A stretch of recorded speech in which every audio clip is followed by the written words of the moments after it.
Oke, langsung aja. Sekarang kita akan membahas rangkuman PPKN bab 1 kelas 7 tentang sejarah kelahiran Pancasila, kurikulum merdeka.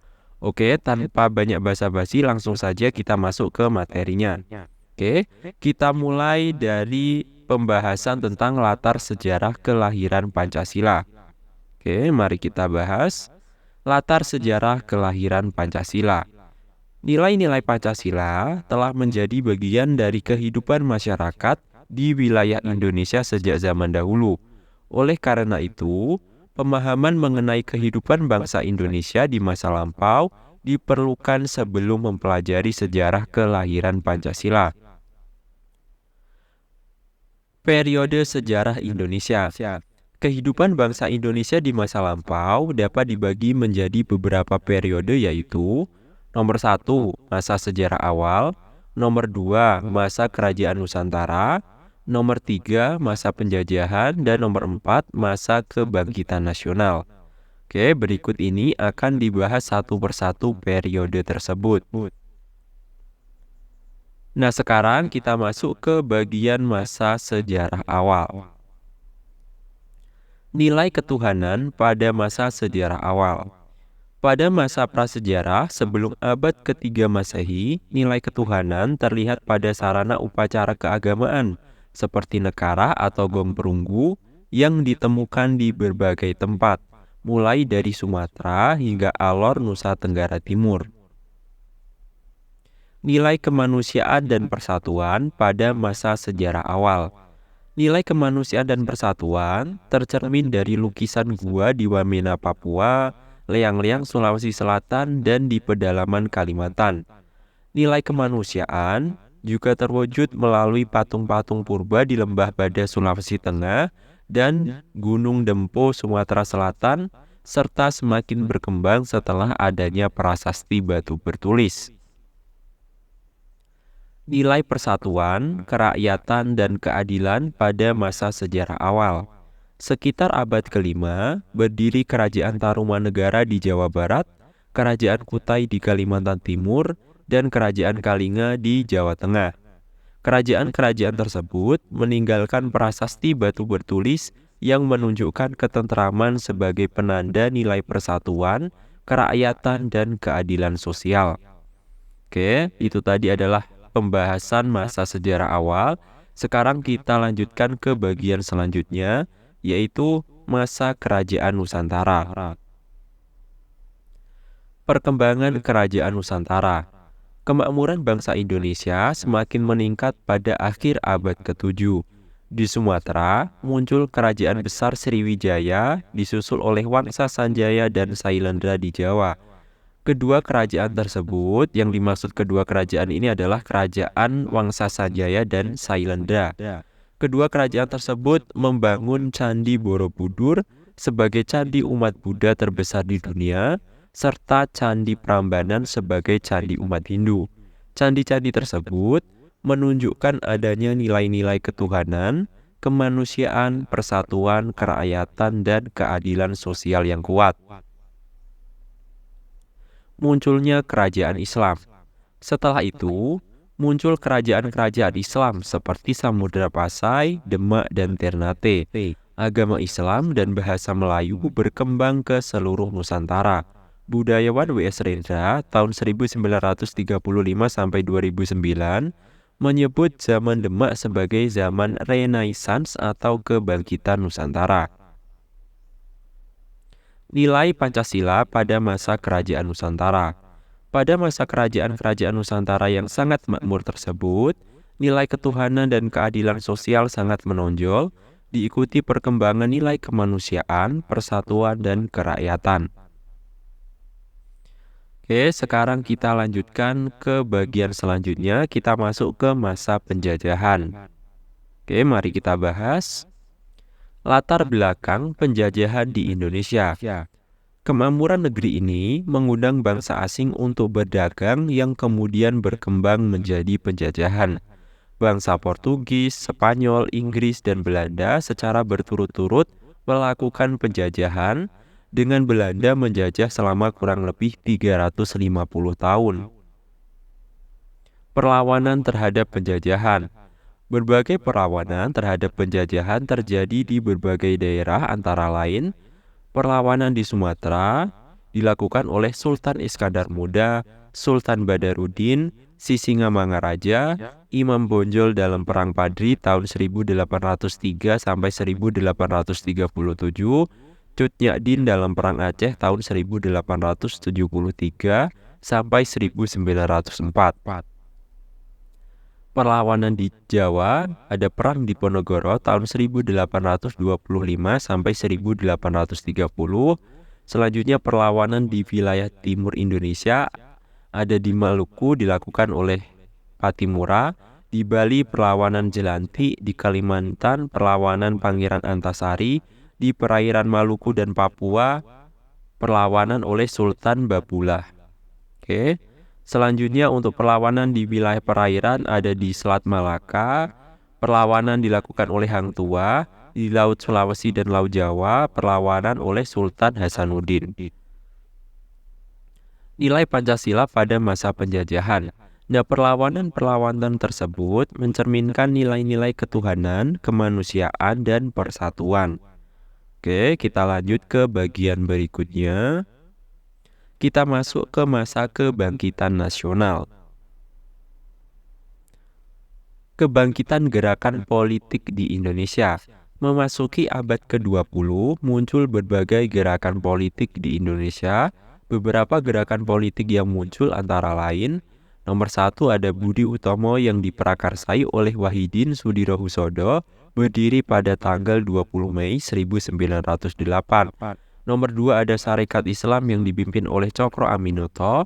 Nomor 3 ada Muhammadiyah yang dipimpin oleh Kiai Haji Ahmad Dahlan. Nomor 4 ada Nahdlatul Ulama yang dipimpin oleh Kiai Haji Hashim Asy'ari. Nomor 5 ada Indis Party yang dibentuk oleh Dowes Dekker, Cipto Mangunkusumo, dan Ki Hajar Dewantara. Perjuangan melalui pendidikan dan sastra. Setelah kembali dari pengasingan, Ki Hajar Dewantara mendirikan Taman Siswa.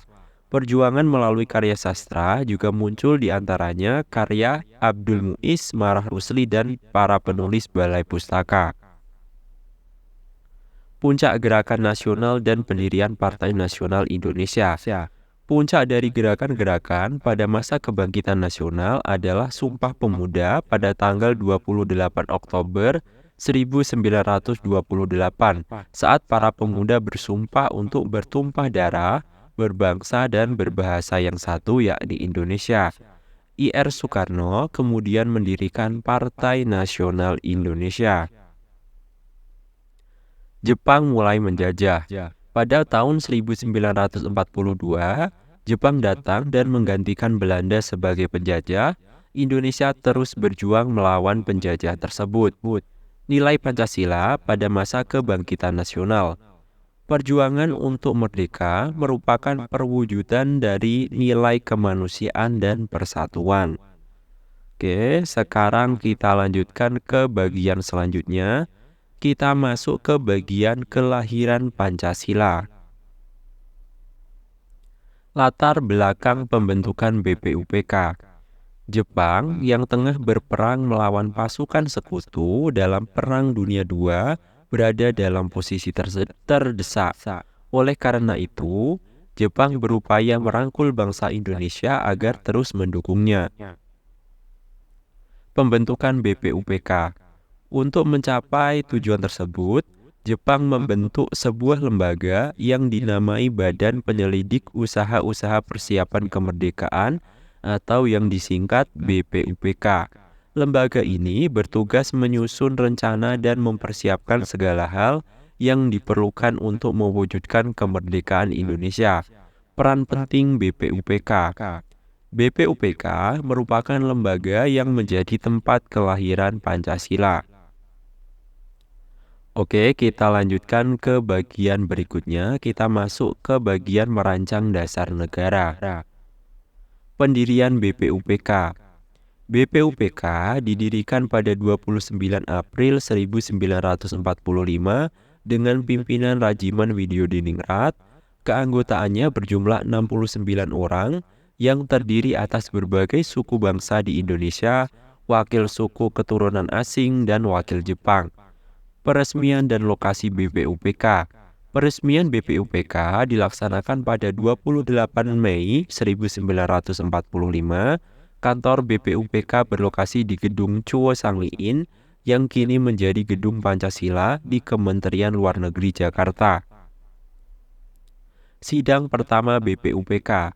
Sidang pertama BPUPK berlangsung dari 29 Mei hingga 1 Juni 1945. Pokok bahasan sidang tersebut ialah perumusan dasar negara. Tokoh-tokoh yang berpidato. Beberapa tokoh nasional yang berpidato dalam sidang pertama BPUPK antara lain Muhammad Yamin pada 29 Mei dan Supomo 2 hari setelahnya. Oke, kita lanjutkan. Kita masuk ke bagian hari lahir Pancasila. Usulan 5 dasar negara oleh I.R. Soekarno. Pada hari sidang terakhir BPUPK, I.R. Soekarno mengusulkan 5 dasar negara, yaitu kebangsaan Indonesia, internasionalisme atau perikemanusiaan, mufakat atau demokrasi, kesejahteraan sosial, dan ketuhanan yang Maha Esa. Pengusulan nama Pancasila. Soekarno juga mengusulkan nama Pancasila untuk dasar negara tersebut. Soekarno menegaskan, "Saya namakan ini dengan petunjuk seorang teman kita ahli bahasa, namanya ialah Pancasila. Sila artinya asas atau dasar, dan di atas kelima dasar inilah kita mendirikan negara Indonesia yang kekal dan abadi." Kesepakatan dan penetapan hari lahir Pancasila. Pada tanggal 1 Juni 1945, semua peserta sidang BPUPK menyepakati nama Pancasila. Oleh karena itu, tanggal 1 Juni ditetapkan sebagai hari lahir Pancasila. Oke, sekarang kita lanjut ke bagian perumusan Pancasila. Simbolisme angka 5 dalam Pancasila. Sesuai dengan namanya, isi Pancasila terdiri atas 5 hal yang akan dirumuskan kembali. I.R. Soekarno menyatakan bahwa angka 5 memiliki banyak makna simbolis. Beberapa contoh makna simbolis angka 5 adalah jumlah jari tangan manusia berjumlah 5, panca indera manusia berjumlah 5, rukun Islam bagi umat muslim berjumlah 5. Salah seorang peserta sidang BPUPK juga menambahkan bahwa jumlah satria wayang Pandawa adalah 5. Pembentukan Panitia 9. Selanjutnya, 9 orang ditunjuk untuk merumuskan isi Pancasila, yaitu Soekarno, Muhammad Hatta, Muhammad Yamin, Ahmad Subarjo, A.A. Miramis, Abdul Kahar Muzakir, Abdul Salim, Abikusno Cokro Suyoso, Abdul Wahid Hashim.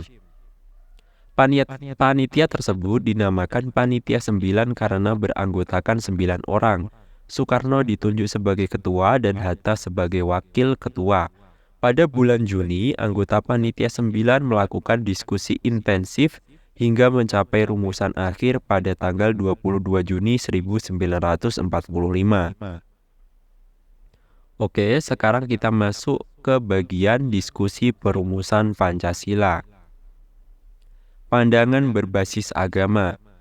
Wahid Hashim dan beberapa anggota berpendapat bahwa negara Indonesia yang akan dibentuk harus berdasarkan agama. Mereka berargumen bahwa tanpa didasarkan pada agama, negara akan mengalami kemunduran karena mengabaikan nilai ketuhanan. Pandangan berbasis kebangsaan. Soekarno-Hatta dan beberapa anggota lain mengemukakan bahwa negara Indonesia sebaiknya tidak berdasarkan keagamaan. Mereka mempertimbangkan bahwa meskipun Indonesia mayoritas beragama Islam, kelompok penganut kebangsaan mengkhawatirkan hal tersebut akan menimbulkan ketidaknyamanan bagi umat agama lain. Kesepakatan akhir. Setelah melalui proses musyawarah, disepakati bahwa Indonesia akan menjadi negara kebangsaan bukan negara agama. Namun, untuk mengakomodasi aspirasi semua pihak, sila ketuhanan ditetapkan sebagai sila pertama dalam Pancasila. Oke, sekarang kita lanjutkan ke Kesepakatan Piagam Jakarta. Musyawarah Panitia 9. Musyawarah Panitia 9 berlangsung hingga malam tanggal 22 Juni 1945. Perubahan urutan usulan IR Soekarno. Usulan IR Soekarno dirubah urutannya menjadi ketuhanan sebagai sila pertama, kemanusiaan sebagai sila kedua, persatuan yang mencakup kebangsaan sebagai sila ketiga, kerakyatan yang mencakup musyawarah atau demokrasi sebagai sila keempat, keadilan atau kesejahteraan sebagai sila kelima. Rumusan Pancasila yang disepakati. Selanjutnya, semua anggota menyepakati rumusan Pancasila saat itu, yaitu nomor 1, ketuhanan dengan kewajiban menjalankan syariat Islam bagi pemeluk-pemeluknya. Nomor 2, kemanusiaan yang adil dan beradab. Nomor 3, persatuan Indonesia. Nomor 4, kerakyatan yang dipimpin oleh hikmat kebijaksanaan dalam permusyawaratan perwakilan. Dan nomor 5, keadilan sosial bagi seluruh rakyat Indonesia. Penamaan Piagam Jakarta. Rumusan Pancasila yang telah disepakati kemudian dimasukkan ke dalam naskah Muqaddimah. Yamin memberi nama naskah Muqaddimah tersebut sebagai Piagam Jakarta atau Jakarta Charter. Oke, sekarang kita lanjutkan ke bagian berikutnya. Kita masuk ke penetapan Pancasila. Sidang kedua BPUPK.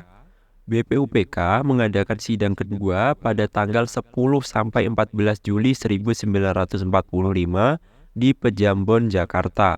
Sidang tersebut membahas rancangan dasar hukum tertulis yang akan dijadikan Undang-Undang Dasar Negara Indonesia yang hendak didirikan. Persetujuan Piagam Jakarta. Seluruh anggota BPUPK menyetujui naskah Piagam Jakarta yang telah disusun untuk dijadikan sebagai bagian pembukaan dari dasar hukum tertulis tersebut. Rumusan Pancasila terdapat di dalam pembukaan tersebut. Pembubaran BPUPK. Setelah menyelesaikan tugasnya, BPUPK dibubarkan. Oke, kita lanjut ke bagian berikutnya. Pancasila dan Proklamasi Kemerdekaan. Peristiwa menjelang Proklamasi Kemerdekaan. Kekuatan Jepang mulai melemah setelah sekutu menjatuhkan bom atom di kota Hiroshima pada tanggal 6 Agustus 1945. Untuk mempertahankan citranya di hadapan Indonesia, pada tanggal 8 Agustus 1945, Jepang menerbangkan Soekarno, Hatta, dan Rajiman ke kota Saigon, Vietnam. Dalam pertemuan tersebut, Jenderal Jepang menyatakan dukungannya terhadap kemerdekaan Indonesia.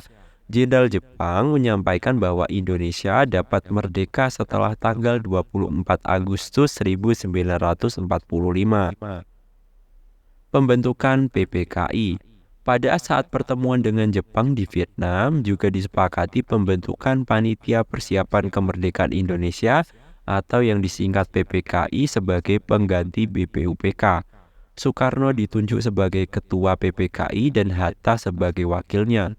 PPKI memulai sidangnya pada 16 Agustus 1945 di Jakarta untuk mempersiapkan kemerdekaan Indonesia.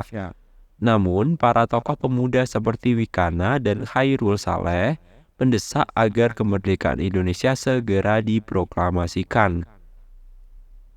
Proklamasi Kemerdekaan. Pada tanggal 17 Agustus 1945, Soekarno-Hatta atas nama seluruh rakyat Indonesia memproklamasikan kemerdekaan Indonesia. Oke, sekarang kita lanjutkan ke bagian berikutnya, penetapan dasar negara. Proses perubahan sila pertama. Setelah Indonesia merdeka, dasar negara yang sudah ada berupa Pancasila perlu ditetapkan secara resmi. Meskipun telah disepakati pada sidang sebelumnya, banyak pihak berpendapat bahwa rumusan sila ketuhanan terlalu bernuansa Islami dan perlu diubah. Setelah melakukan diskusi, para tokoh sepakat untuk mengubah sila pertama menjadi ketuhanan yang Maha Esa. Persetujuan para tokoh Islam terhadap perubahan ini dianggap sebagai hadiah berharga bagi seluruh bangsa Indonesia. Dengan perubahan tersebut, rumusan Pancasila menjadi sama persis seperti yang dikenal saat ini. Sidang PPKI 18 Agustus 1945. Pada tanggal 18 Agustus 1945, PPKI mengadakan sidang dengan agenda sebagai berikut. Yang pertama, menetapkan pembukaan Undang-Undang Dasar Negara yang memuat rumusan Pancasila. Selanjutnya, menetapkan Soekarno dan Hatta sebagai Presiden dan Wakil Presiden. Dan yang terakhir, membentuk Komite Nasional Indonesia Pusat. Oke, cukup sekian video kali ini. Mudah-mudahan apa yang saya sampaikan dapat bermanfaat. Kalian bisa subscribe jika kalian ingin melihat video-video bermanfaat lainnya. Oke, sampai jumpa di video selanjutnya.